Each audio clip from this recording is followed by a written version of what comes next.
જય હિન્દ, જય ભારત મિત્રો. સ્વાગત છે તમારું નવા વિડીયોની અંદર. આ વિડીયો છે એની અંદર આપણે સોલાર પંપ વિશે ચર્ચા કરવાના છીએ.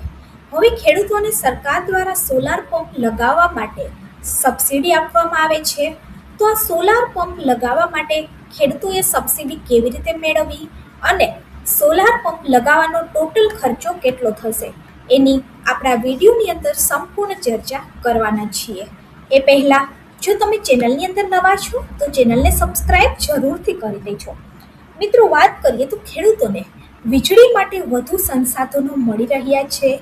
એમાંથી એક છે સોલાર પંપ, કે જેના દ્વારા ઇલેક્ટ્રિક કામ ખૂબ જ સરળતાથી થાય છે અને સિંચાઈ પણ આપણે સરળતાથી કરી શકીએ છીએ. ભારત સરકારે ખેડૂતોને સોલાર પંપ માટે પ્રોત્સાહન પણ આપી રહી છે અને તેની સાથે જ સોલાર પંપ ખરીદવા ઉપર સબસિડી પણ આપવામાં આવે છે. મિત્રો, વાત કરીએ તો ભારતને કૃષિ પ્રધાન દેશ કહેવામાં આવે છે અને આજે પણ ભારતની અંદર વસ્તીનો એક ભાગ ખેતી ઉપર નિર્ભર છે. એક આંકડા પ્રમાણે 60% વસ્તી હાલમાં પણ ભારતમાં કૃષિ ઉપર નિર્ભર છે.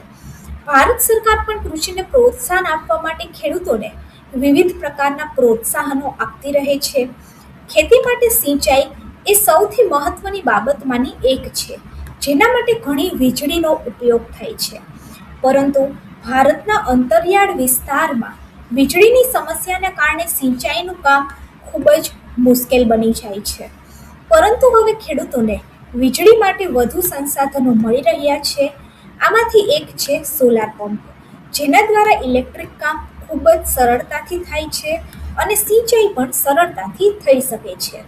મિત્રો, વાત કરીએ તો ભારત સરકાર ખેડૂતોને સોલાર પંપ માટે પણ પ્રોત્સાહન આપી રહી છે અને તેની સાથે જ તેના ઉપર સબસિડી પણ આપવામાં આવી રહી છે.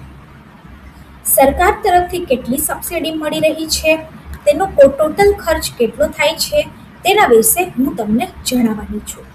મિત્રો, વાત કરીએ તો આજે પણ ભારતની અંદર મોટાભાગના ભાગમાં ખેતી માટે પાણીની અછતના કારણે ખેડૂતોએ અનેક સમસ્યાનો સામનો કરવો પડે છે.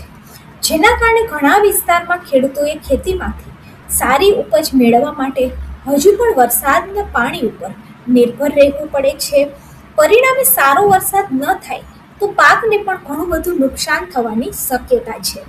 તેથી ખેડૂતોને મદદ કરવા માટે સરકાર દ્વારા કેટલીક યોજનાઓ ચલાવવામાં આવે છે, જેમાંથી ખેડૂતોને સિંચાઈ માટે વરસાદ ઉપર નિર્ભર રહેવું નથી પડતું અને આ અંતર્ગત સરકાર PM કુસુમ યોજના શરૂ કરી છે.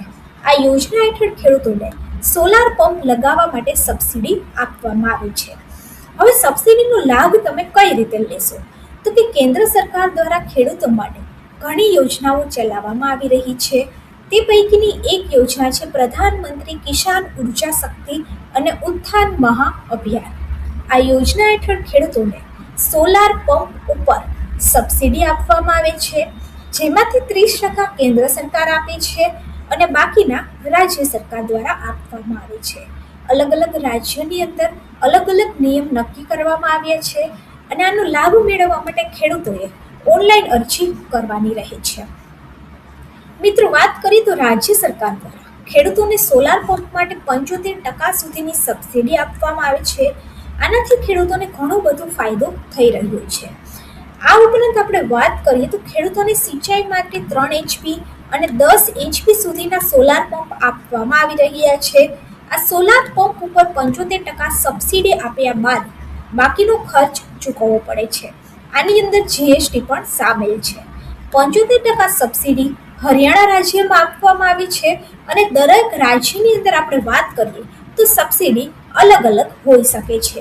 તો ગુજરાતના ખેડૂતો પણ આ યોજનાનો લાભ લગાવી અને પોતાના ખેતરની અંદર સોલાર પંપ ઇન્સ્ટોલ કરી શકે છે. જો વિડીયો સારો લાગે તો વિડીયોને લાઈક કરી દેજો અને આપણી ચેનલ ગવર્મેન્ટ સાથીને સબસ્ક્રાઈબ જરૂરથી કરી દેજો. આવા જ અવનવી માહિતી જાણવા માટે ચેનલની સાથે જોડાયેલા રહો.